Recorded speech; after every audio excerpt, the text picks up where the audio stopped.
ഈ കവാടം കഴിഞ്ഞു ചെല്ലുന്നത് താജ്മഹലിന്റെ മുന്നിലായിരിക്കും. ഞാൻ സ്വപ്ന ലോകത്താണോ എന്ന് ഒരു നിമിഷം ഒന്ന് ആലോചിച്ചു പോയി. ഞാൻ പണ്ട് സ്കൂളിൽ പഠിക്കുന്ന കാലത്ത് നോട്ട്ബുക്കിന്റെ ഫ്രണ്ടിലൊക്കെ താജ്മഹലിന്റെ ചിത്രങ്ങൾ കണ്ടിട്ടുണ്ട്. അത് ഇത്ര വലിയ അത്ഭുതമാണെന്ന് വിചാരിച്ചില്ല.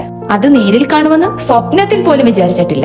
ഇന്ത്യയിൽ ജനിച്ച് മരിക്കുന്നതിന് മുൻപ് ഒരിക്കലെങ്കിലും നിങ്ങൾ ഇത് കണ്ടിരിക്കണം. ഇത് കണ്ടില്ലെങ്കിൽ തീരാ നഷ്ടമായിരിക്കും. നിങ്ങൾ ഇത് കാണുന്ന ആ നിമിഷം തീർച്ചയായും നിങ്ങൾ ഒരു സ്വപ്ന ലോകത്തിൽ തന്നെ ആയിരിക്കും.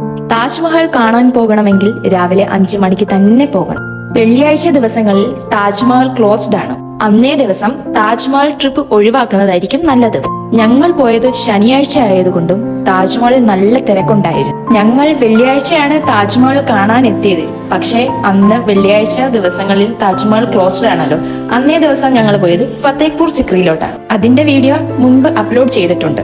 എന്തൊക്കെ പറഞ്ഞാലും താജ്മഹൽ കാണേണ്ട ഒരു അത്ഭുതം തന്നെയാണ് കേട്ടോ. എന്റെ കുഞ്ഞിലത്തെ ആഗ്രഹം ഇന്ന് സാധിച്ചിരിക്കുന്നു. സത്യത്തിൽ താജ്മഹൽ ദൂരെ നിന്ന് നോക്കിയാൽ ഒരു പടം വരച്ചു വെച്ചിരിക്കുന്നത് പോലെ തന്നെ.